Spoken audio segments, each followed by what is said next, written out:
Hello and welcome to the Ell'Chemist, and this is Soul Talk Sessions with a Scorpio moon.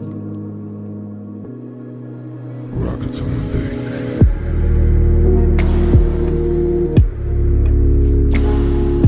Well, guess who's back? It's me, and I know it's been a while. I do apologise. I think I just really needed, I don't know, I just feel like this month has been just heavy. Like, I've got a lot to get into as to why that is, but it's been real quiet for work, for my business, which has sucked. Emotional stuff's been going on, dating stuff obviously is going on, because what else? I've just come to a lot of realizations about a lot of things, and for everybody that follows, or for everybody that doesn't follow the Gregorian calendar, the normal calendar, you will know that we're still in the year of the snake until the 17th of February, when we move into the year of the horse. Until the 20th of March, we are still in the old year. The real new year doesn't start until Aries season, until the spring equinox. So it's just been...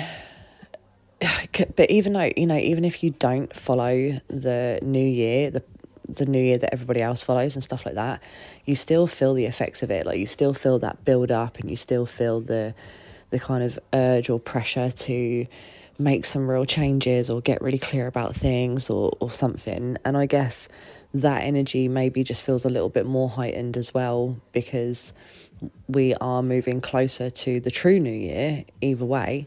But I feel just, with everybody talking about all these things that they wanted to happen in January, and people doing dry January, and people starting the gym, and people doing all of this stuff. And when you're still kind of not doing any of that, you're still in winter, you're still in retreat mode, you're still in hermit mode, it could just be a bit like, fuck, am I falling behind, or is everybody else just absolutely mental and being crazy? And I think we'll just go with the latter, because we just will. So anyway, I am sorry for being quiet. Literally, my last episode was on the 1st of January, and we're now almost at the 1st of February, so it has been a whole month, but I think I literally just needed it. I think there was just loads of things as well, not that any of this matters, that I've realised now, because like, basically the listeners or the views or whatever that I'm getting on my episodes have just been dropping off drastically, episode by episode. And obviously, when I don't get clear about why I'm doing this, that affected me in a way of being like, well, what's the point? Because no one's really listening. No one really cares, just putting myself deeper into a pit of despair, basically. But then when I remember my whys, when I remember how I personally feel after just sitting and talking to my phone for an hour or an hour and a bit, or however long it is, my why is that it's alchemy for me personally to just vocalize my emotions. It's kind of like a talking therapy for myself, because it's like sitting and like going over everything that has accumulated over the past month or couple of weeks or whatever, and realizing how quickly things change, how quickly you can evolve, how quickly you can go from one state of mind to another, and just being really aware of that, of like, things are so temporary, and sometimes you do just need to ride them out, knowing that it will pass. I kind of don't like that saying when people say, oh, this will pass, but it will, it really will. There's not really any other way to say it, because it will pass. And sitting with it, rather than avoiding it or resisting it or trying to run away from it, or even just carry on carrying it, it's just no good. It's no good. It's fucking exhausting, and there's just no growth in that. You just become comfortable, and it's like staying in a place that is literally making you miserable without doing anything about it. It's just carrying these emotions that literally make you miserable without doing anything about it, just getting too comfortable there. And this is something that I've like come to realise recently, is a lot of stuff to do with my nervous system and what my nervous system is comfortable with, and that actually being quite shocking, to find that out, or to start to understand what my nervous system does feel comfortable with, and realising that none of it is comfortable. Really, all of it is chaotic, and all of it is confusing and riddled with anxiety and detrimental. However, it's so familiar to my nervous system that I started to discover that I'm seeking that in order to feel familiarity, in order to feel connected. It's like my nervous system craves those kinds of emotions or those kinds of environments, experiences, to feel at home, to feel comfortable. Like I've said it in a couple of episodes, the phrase that says we don't ever experience life, we're only ever experiencing our nervous system. And, coming to understand that and acknowledging that and really believing that, you recognise about how your nervous system is a kind of thrill seeker, but if it's dysregulated, then in all the worst ways, because the thrills that it's seeking are detrimental.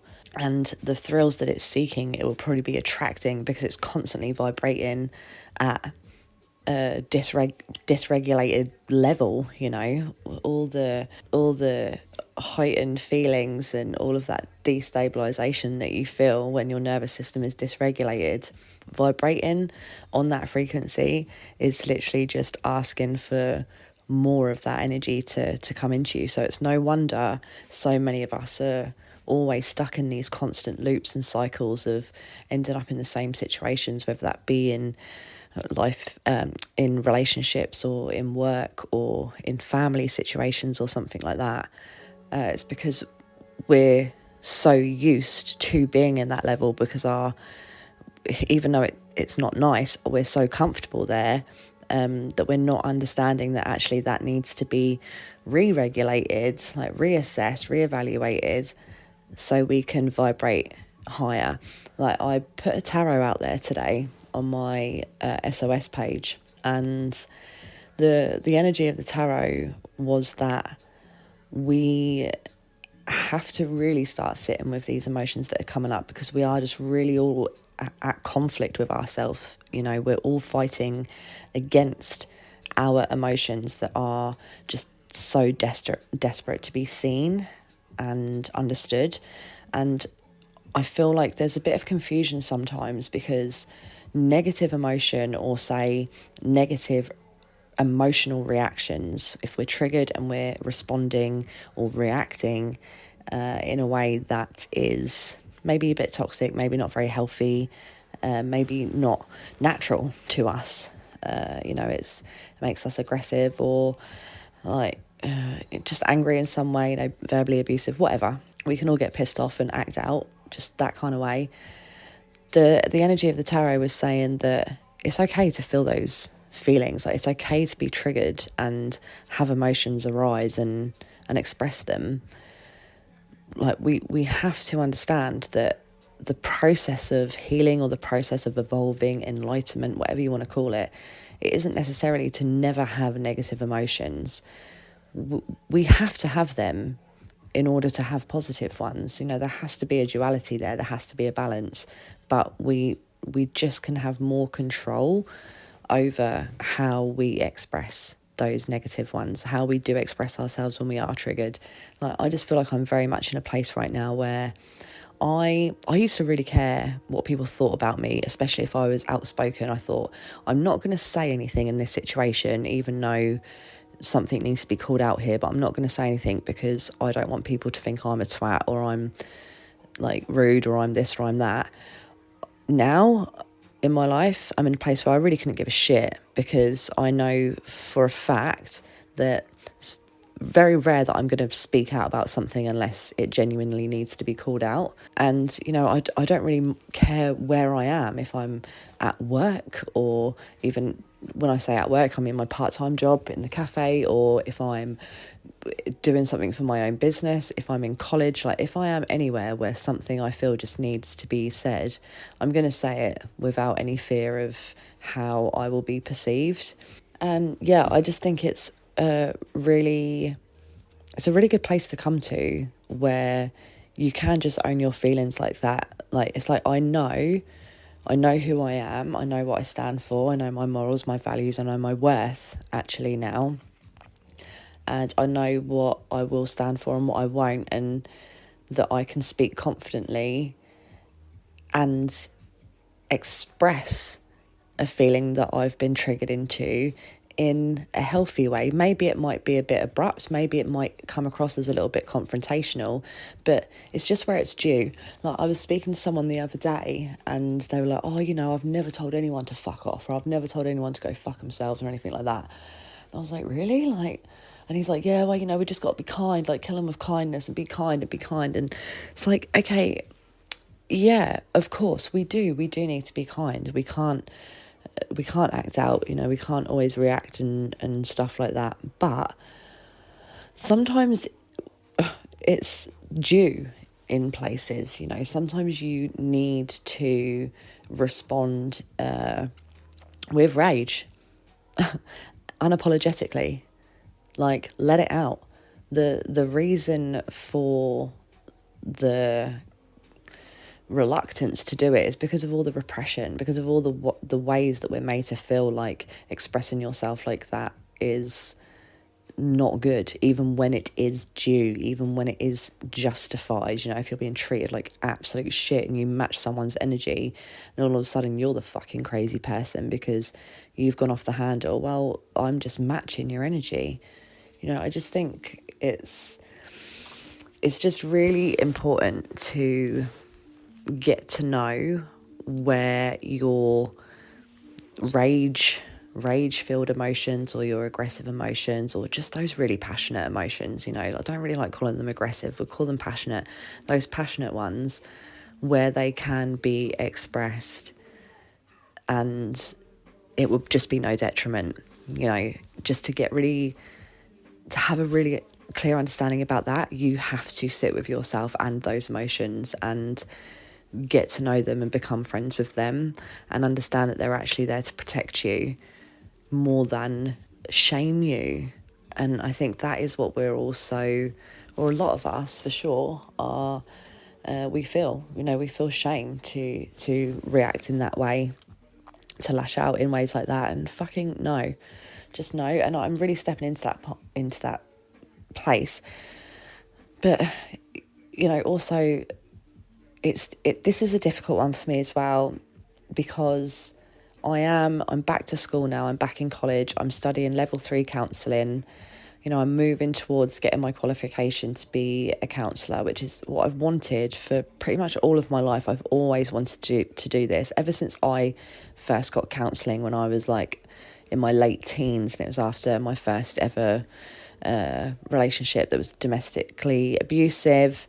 The guy that I was with, he ended up being sent to prison because of domestic abuse, and I was then put into therapy, and I loved it so much. And I thought, fuck, I want to do this because I feel like I would actually be really good at this. And so ever since then I've always wanted to do it, and now I am. But like, where I'm going with this, sorry, just went on a bit of a tangent then, but is that I have to be really mindful now, and we were told this in our level 2 course, like, you have to be mindful about what you're putting out there, because, you know, at some point you are going to be qualified and people will be vetting you basically to see how capable you are to be a counsellor, you know, how stable you are. And I just think I have to be mindful about what I am explaining, I guess, about the things that happen in my life, although at the same time I do just want to be as authentic as possible. I don't necessarily want to attract clients who would expect me to be a certain way, like have my shit completely together, have my emotions completely in check and all of that stuff, because it's just completely unrealistic. And I know a lot of people don't have the awareness of that, but I do want to be as authentic as possible to attract the right kind of clients to me, because I do feel like with, you know, when I get my qualification or when I eventually step into counselling people, I want to put my own spin to it. Like, yes, I've got to follow some guidelines and rules and stuff like that, but I have my Reiki as well, and with, you know, the depths of that, with connecting with spirit and things like this, you know, with counselling, you can do counselling for people that are grieving, and I'd rather focus on people in relationships, but I also want to not people in relationships, sorry, people that have experienced toxic relationships, men or women.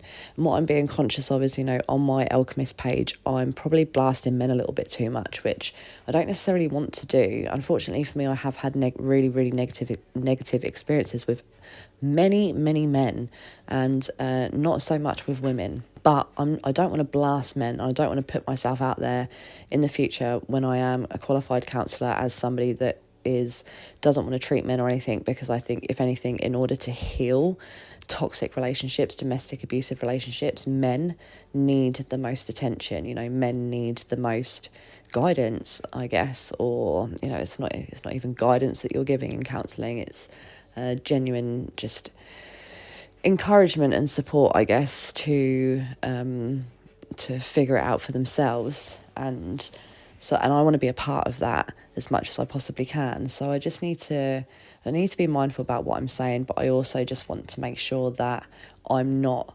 dishonouring myself in what I'm saying, because I want to be as truthful and as authentic as possible. And in order to do that, unfortunately, I am going to be talking shit about some genders, whether that be men or women. It could be both, because I've had shit with women too.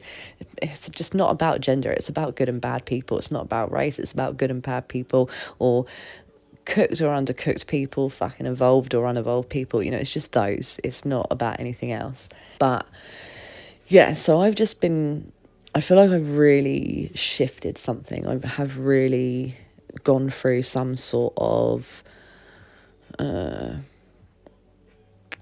I don't know, not upgrade, but just realisation, just some real deep acknowledgements that I think have been needed. And, you know, a lot of that has not only come from starting back at my counselling course again, because I did have a lot of real anxiety around starting that again. I was like, oh, is this really what I want, and everything? But that was all just because of everything else that was going on. Because as soon as I walked into that classroom and done my first lesson and walked out, I was like, I'm meant to be there. Like, this is exactly what I'm meant to do. How could I ever have doubted that this is what I'm meant to do? Like, of course it is. So yeah, just that. And a lot of it came from the situation that I have had in dating with the guy that I mentioned in my last episode. But just quickly before I move on to that, I just want to say that I do want to, you know, despite this being called Soul Talk Sessions, it's still going to be Soul Talk, but I really just want to kind of shift my focus a little bit more into like the healing and growth of these things, because it is really, really important to me to work with and connect with women, men, whoever, just people that have shared the same kind of life experiences that I have, that maybe are not quite as comfortable with the fact that those things have happened to them as I am. I have really, really accepted all of the things that have happened in my life. And I'm not saying that I'm better than anybody else, because I'm fucking not, like, whatsoever. I still, as you know, I've just literally been off the radar for a month because I couldn't even, like, handle shit, you know, so I'm no better than anybody else. But one thing that I do pride myself on, and I know that I've said this before, is just my level of self-awareness. I meditate every single fucking day. I think I'm on like 528 consecutive days of meditation at the minute. And that doesn't make me a better person. It doesn't make me chill. It doesn't make me like enlightened. It doesn't make me any of that. But it absolutely 100% makes me so much more self-aware, because it's just like every single day, I allow myself 10, 15, sometimes 20 minutes in the morning before I check my phone. Like, that's one important thing. When I wake up in the morning, before I check my phone, unless I'm just turning my alarm off, I will not look at my phone. I won't look at my notifications until I've made my coffee and I've come in and I've meditated. And like, I'll sit and I'll just like let whatever's come through in the meditation settle for a little bit after the meditation, and then I'll go through and check my phone.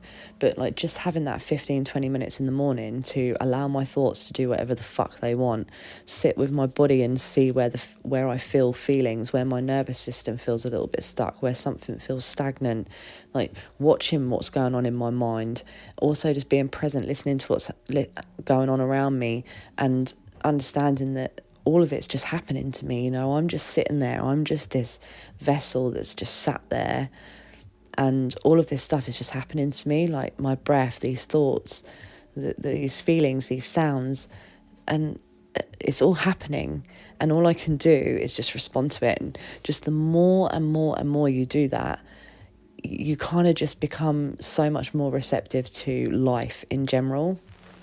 So that's why I still think that meditation is completely 100% underrated, but it's because it's so completely misunderstood. People think that you've got to sit there and meditate and you're going to float off the fucking ground, and you it's like you burst into fucking energy and stars and you don't think anything. And it's just not. It's so far from that. Literally, the meditation is sitting there and focusing on your breath, letting your mind think. Your mind will think, it will keep thinking, but the process of meditation is to allow it, is to just witness it and come back to your breath. Every time you find yourself focusing on your thoughts, just come back to your breath. All you have to do is just do that. Just be conscious of your in and out breath. And even more importantly, be conscious of the space in between your in and out breath. That little space in between, that nothingness. It's just being conscious of that. It's literally just that. And that really impacts your life when, things are happening, when things are heavy, when you feel emotions and everything like that. It's just knowing that it's just happening to you. I don't know if I'm explaining that right, but I would just highly recommend everybody to dedicate your time to meditation daily. And don't tell me that you don't have the time, because you do. There's no one on this planet that does not have 2 minutes, 5 minutes to sit there and just breathe.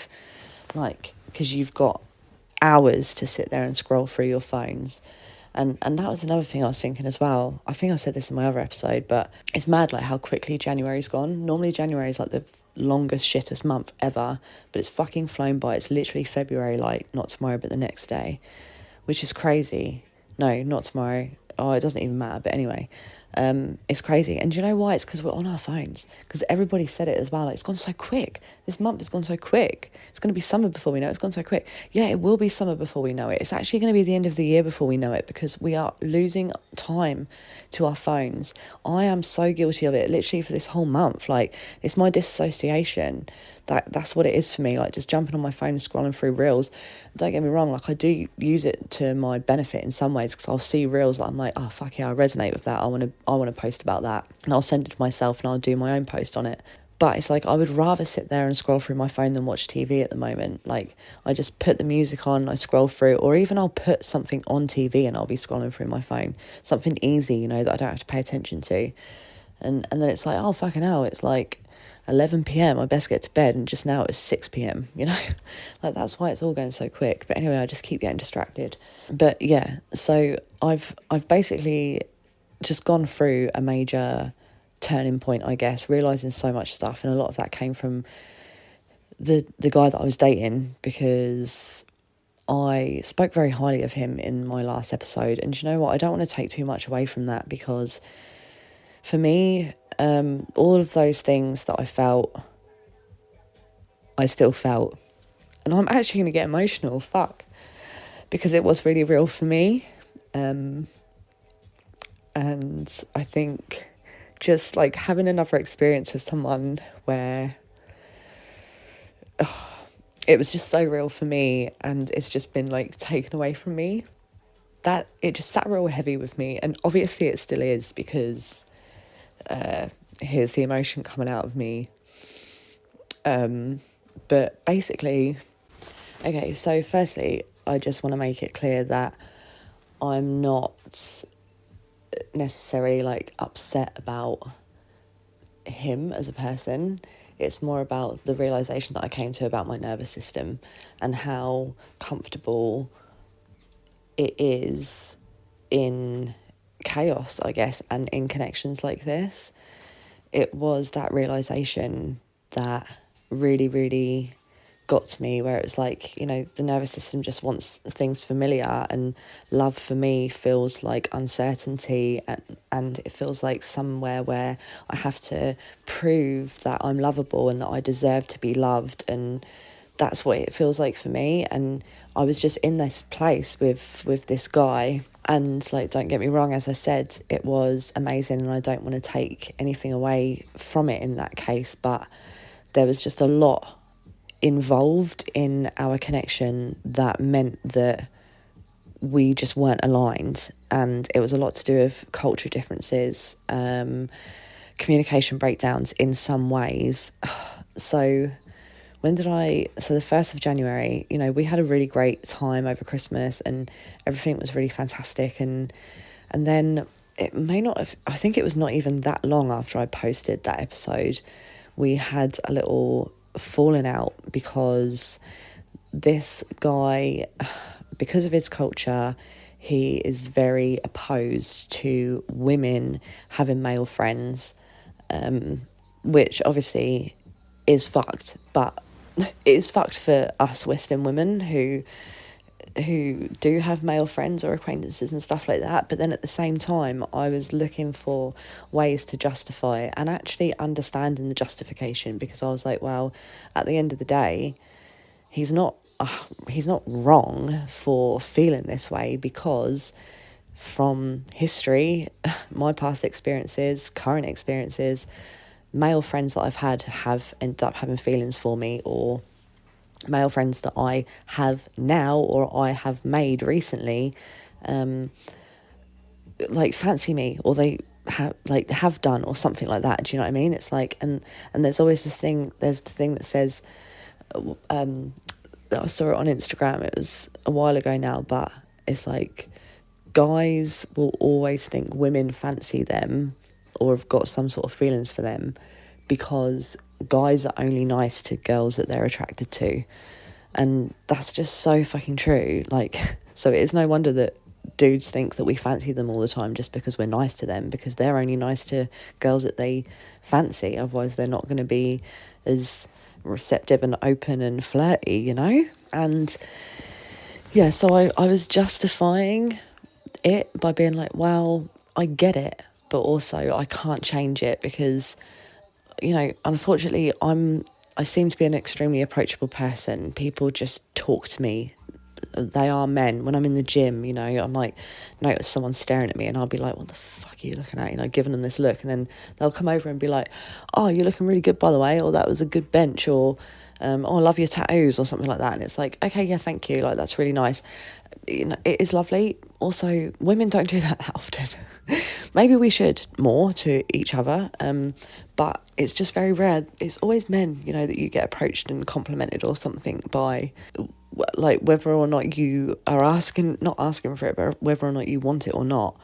And so I was just trying to explain to him that sometimes I can't help it. You know, I might just literally be walking down the street or sitting drinking a coffee outside the cafe, and I will be approached. It's something that I cannot help. And I also can't help that I have male friends that have been in my life for a very long time. There's nothing I can do. But you know, I'm not going to change my life to make you comfortable in that way, because it's not healthy. That isn't healthy. And but what he would do is, you know, he would go from, I don't know, messaging me all the time, hanging out with me every day, being a type of way with me, being real soft, real receptive, really genuine, you know, we were real connected, it was lovely. And then he would be triggered because he would see, I don't know, a man in the reflection of my Instagram story, and suddenly he'll stop following me on Instagram. He will not reply to any of my messages. He'll stop sending me reels just for a couple of days, but he does it every single time. And it was just this one, just a bit after I posted this Instagram, this episode, it happened again. And I was like, you got to be fucking joking me. Like, I've literally just sung your praises, you know, not that I said any of this to him, this is just what I was thinking to myself. It's like, you know, I've just fucking sung your praises and spoken so highly of you and been so grateful for everything. And so I'd kind of forgotten about that side, and it was like, here it is again, and it's happening again, and he's still not understanding. Like, it always seems like he's really understanding, but what do? Do I see that as a misalignment and a disconnection and walk away? No, I don't. I'm like, yeah, but the sex is fucking great. We have a really good time together, and it's an unavoidable thing. We both know we don't want to be together, blah, blah, blah. But after this time, I didn't chase him this time, and I think he really felt that. He felt my energy pull back, so I just kind of let him have his sulk, and I just left him alone. And he came running to me, and, you know, he sent me a message, and he was like, oh, I'm leaving next week, because he was going back home to his country to sort some stuff out. And it was like, okay, well, bye, you know, have fun, take care. And then I guess I sat on that for a bit, and I was like, fuck, if he leaves like that, I won't see him. I feel like we need to meet up and talk. And so we did arrange to meet up and talk, to kind of say goodbye. But it wasn't really a goodbye. It was like a let's try again, because all of a sudden he just said that he's got all of these feelings for me, and even though he knows that we can't be together, he just feels this way for me, and he couldn't sleep, and he really missed me, and all of this stuff. And oh wow, my nervous system really, really loved that. So I was like, oh my God, I'm just so grateful to hear all of your feelings and for you to be so vulnerable, and I love that. And we kind of touched on the fact of that maybe it's love, you know, because we just keep coming back towards each other, and it's so sad that we can't really put the differences or the challenges or whatever aside so we could be together, but maybe we could make it work, and he'll just have to go home, and some time away will be good so we can see how we feel when he comes back, and blah blah blah blah blah. But anyway, we really like melted back into each other in such a lovely way. Like, this is kind of why I got a little bit upset earlier, because that was just just a beautiful time for me. Like, I just felt so loved. Like, I felt like he really loved me. It just felt so real. And, you know, I wasn't necessarily playing into it. Like, I was receptive to it, and I was definitely loving it, but I was just still very conscious of reality, and just trying not to fall into it as deeply as what I was before. But we had this moment, you know, we were in my house, and I'm laying on his lap, and he's stroking my hair, and he's just looking at me, and he says, I love you. And I was like, oh my God, like, you know, because normally we'd only say like real deep and intimate stuff like that to each other while we're in the bedroom. But this time it was just when we're chilling on the couch, and it was like, fuck. And, you know, in my last episode I said all of that stuff always means so much to me from him, because he can't lie. Like, I know that he really means it. You know, he says whatever he actually feels. And so it just meant, that moment just meant so much to me. And we ended up having like a really nice night together. And a couple of days later he left to go back home, and he was being really, you know, he was sending me messages and pictures, and like, I was learning some of his language so I could speak back to him, and we were saying things to each other, and it was all really nice for the first couple of days. And then of course one day I put a video on my Instagram while I was at the gym, and that was when you could see the person who was filming it was a dude, my mate from the gym, and you could see him in the reflection of the mirror, and that was it. Suddenly my messages go ignored. I don't receive any likes on my stories anymore, and I'm just being punished, basically silently punished. And I think I was sending him some messages still, just trying to be as normal as possible. And it's like, I really miss you and hope you're having a good time or whatever. And I got a message back from him saying, I don't think you miss me because you have enough mans around you. And I was like, oh, there it is. There's the confirmation that why he's pissed off, why he's like pulled back again. And I was just like, I don't have any men around me, and is that why you're not talking to me? And he just ignored me, basically. I didn't hear from him for almost a week, or like pretty much a week.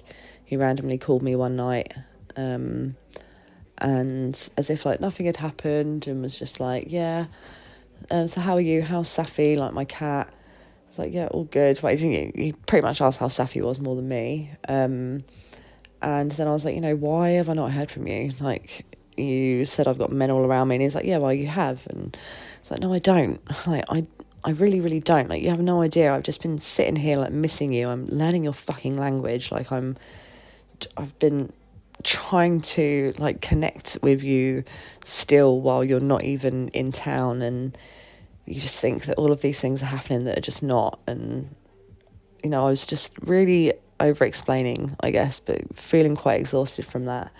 And it hurt because it was like, you speak to me one way, one day, and literally hours could pass. It could be seconds if you watch a video. And suddenly it's like nothing existed before then.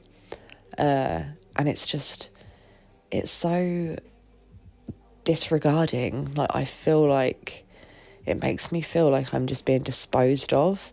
Like a literal piece of shit. And he just doesn't really understand that. He really, really doesn't, because, in his mind, I've done something wrong. And we had a bit more of a conversation. I can't quite remember, but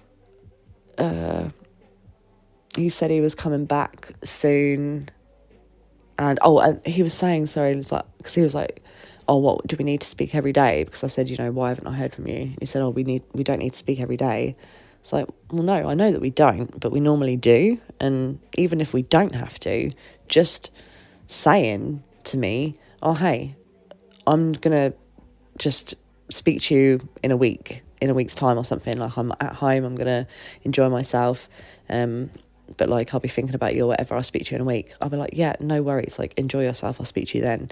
And, in the meantime, send in reels or liking stories or whatever like that, just checking in to be like, still here, still thinking about you, whatever.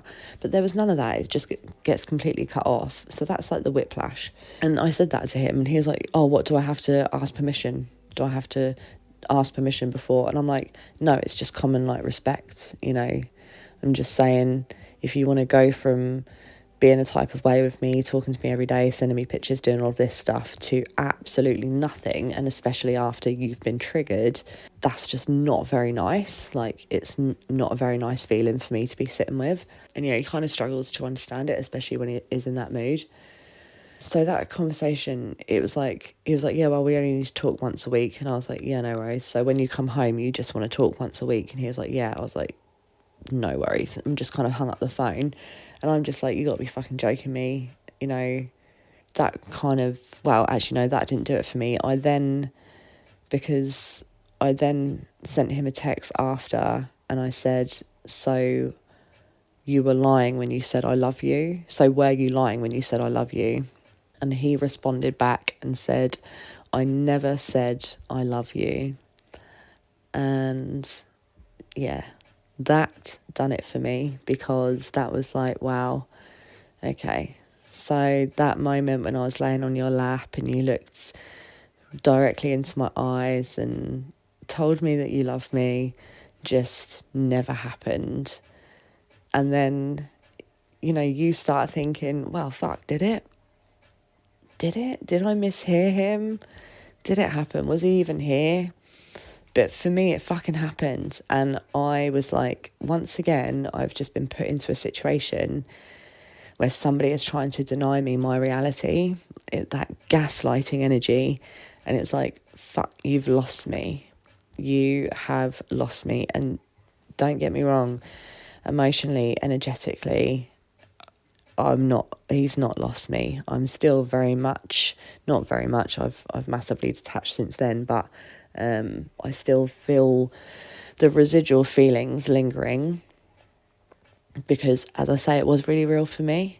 But just sending that message to say, I never said I love you, that kind of done it for me. I just thought, wow. And that's when I just got the realizations about my nervous system. Like, this is because immediately after that, it was like, I feel like I have to prove that you did. I have to show that I'm deserving of it. Like, just because I've done this thing wrong in your eyes, like, I'm still deserving of your love. Like, please still show it to me, you know. And it's like that saying, if a snake bites you, you don't chase after the snake to ask it why and try to prove to it that you didn't deserve it. You just let it bite you, and you get on with your life, and maybe you die. No, it's not that deep, but like those, you don't do that. And I was like, fuck, I do that. I've done that in every single one of my relationships. Like, these snakes have bitten me, and I try to find out why and try to explain that I just did not deserve it. And when he sent me this message, I did reply to it, and I was like, yes, you did. And because he sent me another message saying something like, oh, I told you that I had feels for you, but didn't mean that we could be together. I can't even remember what else he said, but I was like, look, you did. And also, I don't want to be with you either, but like, saying one thing and then saying it didn't even happen is just like, or I said something like, whatever is going on between us, it doesn't mean that you get to play with my feelings. And he just never responded to that in the end. And yeah, I think just feeling like, okay, I can either over explain because I wanted to, the next day I wanted to send a big old message. I wanted to pour my heart out. I wanted to show him like all the things that I'd been doing, speaking to ChatGPT, looking into learning his language, doing all of these things. I wanted to show him all of that I'd been doing to prove how much I was invested, but I chose not to do any of that. I was like, no, fuck this. I'm just not over explaining myself. Like, I am not going to, once again, just try and explain myself to somebody who is so clearly dedicated to misunderstanding me and just literally having no regard whatsoever to even trying to understand or even having respect for me whatsoever. Like, I've just got no energy for it. And the feeling of letting that go, as difficult as it was, because it still exists inside you, you've got nowhere to really put it because you want to put it towards them, but you can't. But just sitting with it and not doing anything with it. I can't remember if I did write out a message and maybe send it to ChatGPT. I can't remember if that was before or after, but just literally sitting with those feelings. And because I just knew in that moment, my nervous system thought this was safety. My nervous system thought this was connection because it was familiar, and it is familiar, but it's not right, and it's okay for me to feel this way, and I am still safe. And I know this now. I know why I felt this way. I know why I've been triggered into this place. I really, really just know who I am, and I know my worth, and I know what my reality is. I know that my reality is that I shared this experience with this man, and it was really special to me, and I want to keep it that way. Despite what it was for him, that's nothing to do with me. All that matters for me is my experience and what it meant for me.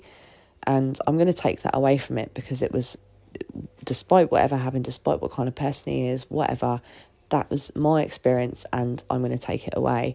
I know my worth, I know what happens, I know my truth, and I'm not going to have it dictated by somebody who doesn't even know themselves. I'm just not going to do that. And that was just a really, really, really nice place to come into, and my nervous system felt so comfortable. And even though it has still been shot to bits, because I'm really trying to regulate it into this place now of being safe without validation, without connection, like especially such a fucking toxic connection or something like that, you know, without that, and just knowing that it's me. I've been doing these practices, like really, really going to the place where I feel the feeling, and it's normally between my heart and my solar plexus. It's kind of just stuck there, like in my, is it your sternum? Like it's just stuck in there. I really, really feel it. Just going to that place and even touching it, holding it, and then like hugging yourself, like holding your arms, holding your face, like stroking your own hair, just all of those self-soothing things that you feel like you really want somebody else to do. We always say it's not good enough if you do it to yourself, though. It's not the same, but it is. Like, you just can't give up too easy. I mean, obviously it's not the same. Yes, it's lovely if you get it from someone, but how do you know that that person giving it to you is genuine? You don't. Like, if you give it to yourself, you know it's genuine. Your inner child, your wounded place, that part of you that needs it, your nervous system will know it's genuine. And it's like doing it for 5-10 minutes, you know, sitting there, rubbing your arms, like crossing your arms over yourself like you are hugging yourself, and just rubbing your arms up and down, all the way from your shoulders all the way down to your hands even, just really, really connecting with yourself. It's kind of like somatic and cathartic in a way, because even though it's not extremely expressive, but it's just that feeling of just really, really releasing it, or just feeling safe and held. And it really, really helped. And now, and that, it's hilarious, because as I say, I'm just stepping into this place where I'm so much surer, if that's what, is that right? Surer? I'm so sure now of my worth and knowing myself and everything like that. These other connections are coming into my life now, because this guy, he's gone back home, and as far as I'm concerned, it's done. He sent me that message. It's done. Don't get me wrong. When he comes back here, if I bump into him, which I most likely will, if I see him, I don't even know if I will feel the same now, because I'm a Gemini. I'm also a Scorpio moon. I can quite easily detach. Once I'm done with something, I can be done. I can still carry emotion for it, but I can physically be done with that person. So maybe I won't feel the same things, but I know that there will be, it's like right now, because like these other connections have come into my life, because I've put myself back out there, because I'm like, no, fuck this. Like I'm not going to sit and feel like I need to heal from this, because I don't, because I'm not broken. I'm absolutely fine. Like, this guy is the one who's got the issues. He's held a mirror up to me, I've held one up to him. I know what I need to do. He can just fuck off and do whatever he wants.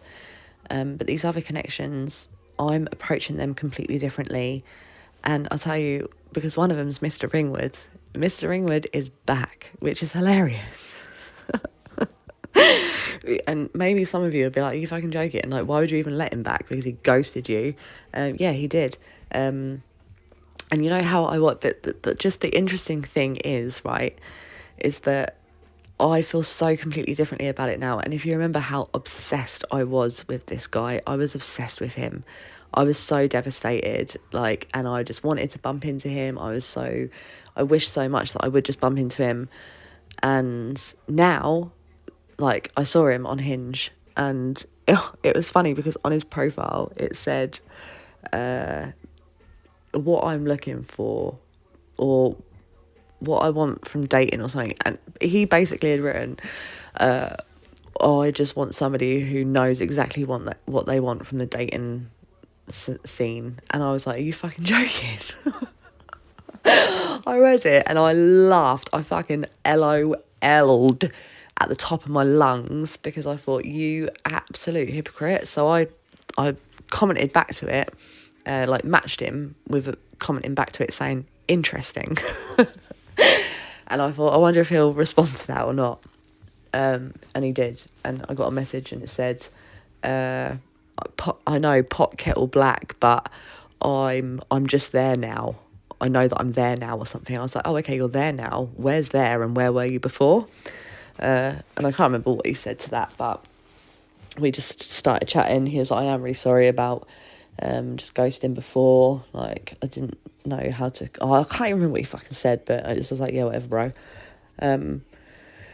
Emotionally. Oh, and then I was at work in the cafe one day, and we were texting. He's like, oh, I'm about to walk past your cafe, and, you know, he walks past and gives a wave, and I wave back, and then I'm like, do you know what? It's so mad that that was just such a normal experience for me just then, because literally 4 months ago I would have fucking given both my tits for him to just walk past me and wave at me or something, you know, like he was some sort of famous person or not.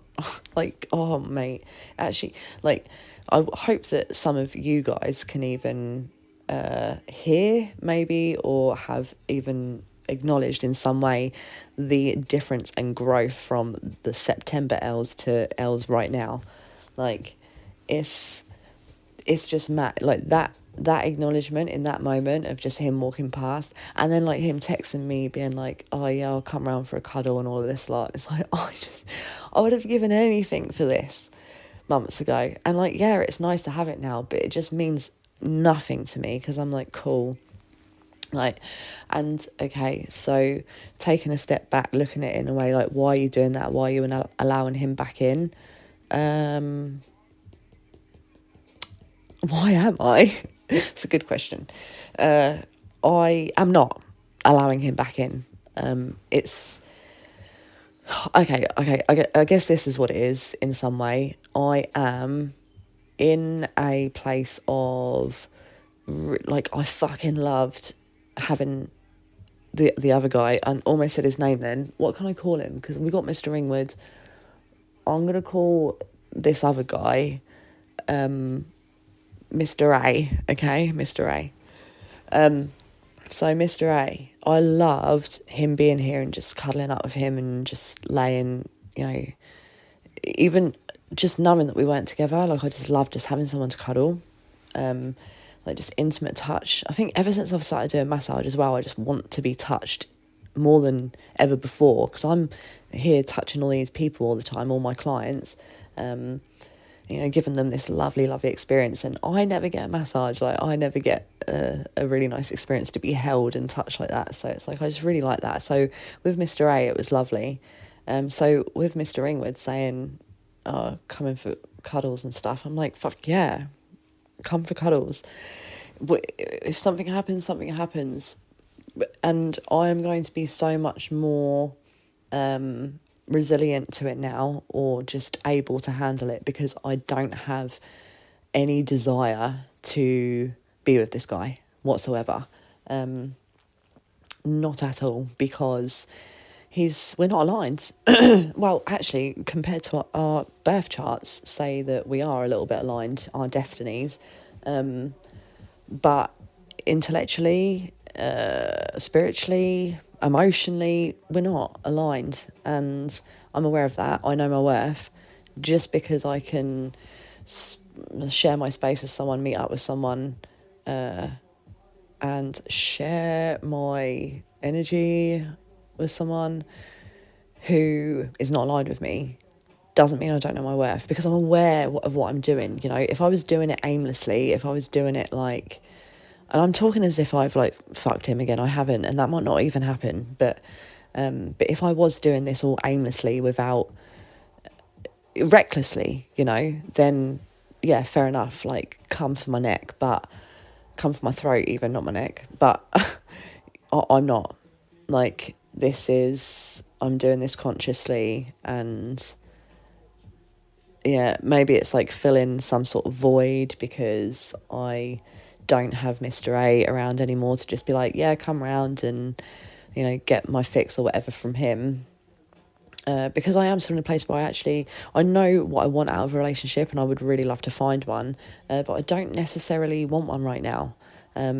Or if I do, then it has to be 1000% like genuine and aligned, because I think what's the only thing that's making me say I don't want a relationship is just the fact that I'm not sure that one exists currently right now that is aligned for me, because the people that I am connected to currently are definitely not potential relationship people. Like, I had a date with someone else the other night as well, as someone that I actually know from years ago briefly, well, a few years ago, not years ago, just a few years ago, and he knows a couple of my friends, like we're mutually kind of connected in some way. That was real nice, but also just didn't really feel that intense vibe connection that I get as a Scorpio moon. You know, I didn't feel it, but I still went ahead and kind of melted into the experience in some way. But I think it's also just really interesting just to see and be aware of how my body feels with these different people now, and recognizing that if my body feels good and safe and like, oh my God, I really, really like him, then that's not probably a good thing, because that's a familiarity that my nervous system's feeling. And to feel that way so immediately should be a warning sign. And that's what I'm becoming very aware of now. So I think even to be in this place of a little bit more resistance, or just a little bit more aware, it's very, very good, because it does mean that I can have a night with someone, I can have a date with someone, and they can leave, and I'm not so much attached to how they're going to feel about me, or whether or not I'm going to hear from them, because as far as I'm concerned, my body felt this way, and so I don't really mind. You know, if my body feels extremely excited and heightened, then I'll be like, oh, that's probably not necessarily a good thing, but we'll just see what happens. If my body feels, you know, a bit disconnected, a bit of nothing, then I'll be like, okay, well, I'm not really gonna give much attention to it, because I'm not feeling any kind of connection or vibe here. But whatever happens. Maybe that will grow, maybe it won't. Like, I'm just more concerned about how I feel in an experience rather than how somebody else is feeling, because that's just completely on them, and I can't force it. And yeah, so that's where I'm at. Do you know what? I had like so much more to say, but I really feel like I'll just go on forever and ever and ever, and it will never end. So I might have to do another podcast after this one, like a little bit sooner, just to talk about some more stuff. But for now, I am just going to wrap it up with, I'm just in a really good place emotionally and intellectually with myself. I am preempting something. I just feel like there is something like just brewing, and I'm not sure what it is, but it does just feel like something. But it feels like it's something that's going to be really, really impactful. Like, I feel actually like I am about to snap, but not in bad ways. I just said that I'm in a good place, I feel good, and I do, but it's like the snap that I'm going to get is the eruption of the years of repression that I've had, because I kind of felt it. I'll just briefly touch on this. I kind of felt it, say, after I had this date with this guy the other day. So we've got Mr. A, we've got Mr. Ringwood, and this guy I'm going to call Mr. Motorbike, okay? Mr. Motorbike. I don't even know if I want to say like I felt a change in his energy after the date, because this is something else I'm also recognising. I am very quick to put something down to a change in energy, and then I might hear from someone and I'll be like, oh, okay, maybe their energy hasn't changed. But then I'll doubt it and be like, but are they just trying to maintain something that they're not actually that invested in, you know? Like, because it doesn't feel good for me, so I will question it. And the next day I was just like, I definitely feel a shift with Mr. Motorbike. And the next day after I had met up with Mr. Motorbike, like, I just felt this change. And for me, I just wanted to erupt in a way, and not erupt, but just be like, because we met up on a Tuesday, and our original first date was meant to be on a Thursday. It's actually meant to be tonight. And on the date on the Tuesday, because it was a last minute thing, he was like, oh, well, if you're free, I can come up tonight. And I was like, okay, go for it. So we did. And I said to him that night, I was like, oh, so because you're here now, does that mean we're not going to have our first date on Thursday now? And he kind of didn't answer the question, but I just knew in that moment that Thursday wasn't going to happen. And lo and behold, last night I get a text from him to say, so I would have still come up tomorrow, but it's going to be a long day. I need to go and get a present for my sister's birthday. And so can we do next week instead? And I was like, yeah, no worries, like all good. But what I really felt like saying was, shall we just be real and say that we're probably not going to meet up next week, and just say that it was nice, but like, see you later? Because I can tell that that's happening, because yeah, we can meet up next week, but that means that you're going to need to stay consistent with messaging me in the meantime. And is this like deep enough? Not deep enough, because we've literally only just met, but is this a strong enough feeling to do that? Like, do you have that in you? I don't think so.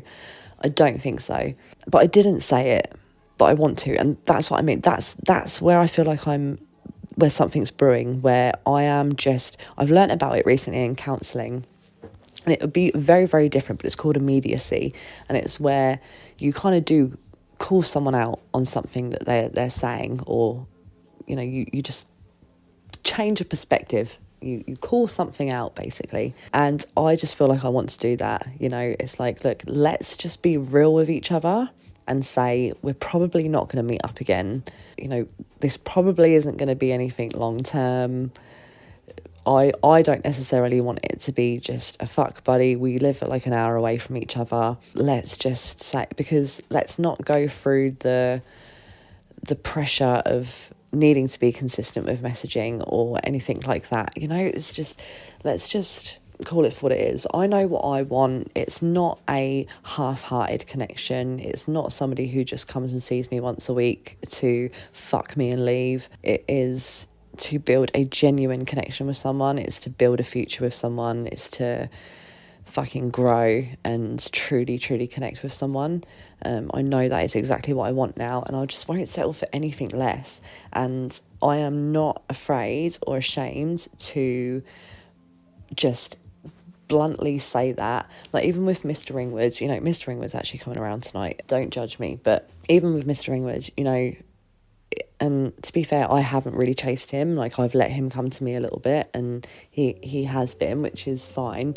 But realistically, it's like, what are we doing here? Like, is this just going to be a little kind of hookup situation? Probably. Like, are you really considering anything long term? You're not. Like, so what are we doing? Like, I don't want to entertain anything if somebody's not considering something long term. And also, if I don't feel good in my body in the connection, then I don't want to entertain it long term. If I do feel good in my body in the connection, but you don't, then I don't want to think about anything long term either, because I'm not going to put pressure on it. I'm just going to know that it felt good for me, it didn't for you, we're obviously not aligned, I'm going to let it go. Yeah, it will suck, but I'm a big girl, I can handle rejection, in that way, as long as it's not given to me. I mean, I can handle rejection very well, but if you're telling me you love me and then rejecting me, that's a little bit harder.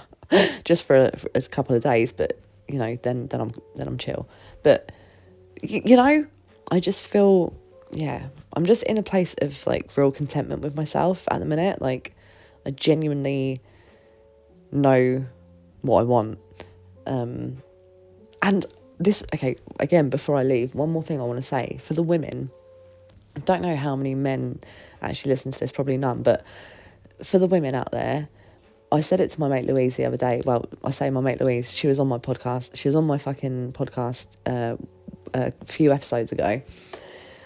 I said to her the other day, I'm in my luteal phase right now, And I feel like there's so much power in the luteal phase. You know, we slam it, we dread it because we feel like shit, we crave carbs, we've got no energy, we look like shit, we feel fat and gross and, you know, all of those things. However, the capacity of our tolerance is like so low, but in a good way, because there we are so much more reluctant to repress our anger and our rage.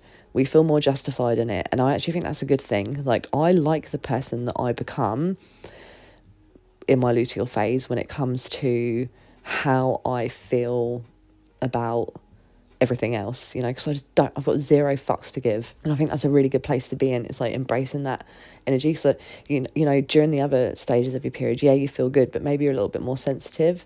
And I know that you can be sensitive during your luteal phase, you know, you can cry at an advert and stuff like that, but like, you're in such a good place when you're in the other stages of your period, like the follicular phase and your ovulation phase and all stuff like that. Like, you're in such a good place that anything that pisses you off is like, you resist it more because you're like, no, I'm in a good place right now, blah, blah, blah.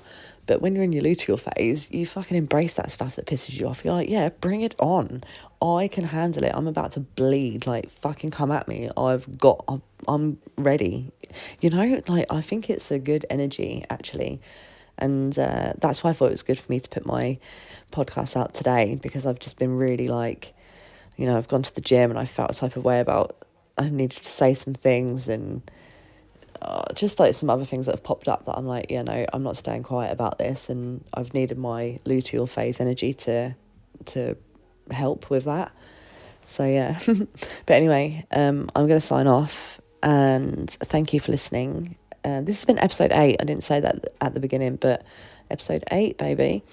So thank you. I thought I did actually have loads more to say, but looking at my notes here, I know I said I don't take notes, but I wrote some down for this one because I knew there was a lot that I had to get into, but it's actually flowed real nicely, so I'm happy about that, because I've barely even looked at my notes, but I've actually got nothing else on here, so maybe I don't have that much more to say, but there will be.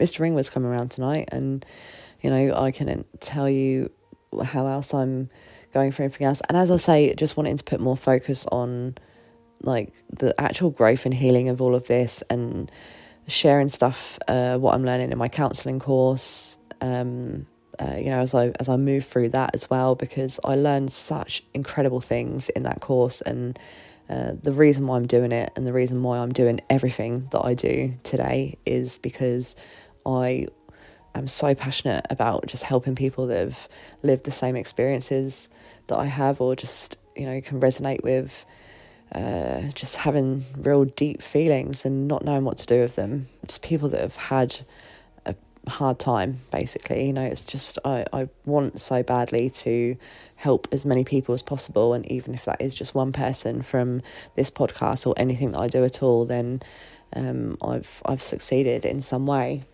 And that's what I need to remember, and not beat myself up about how many people are listening or liking or sharing or watching or fucking whatever, you know, like, that is not my why. My why is to just fucking help anyone, one person at a time, starting with myself, and there we go. But anyway, signing out. As I say, take it easy. I'll catch up with you all soon. All the love.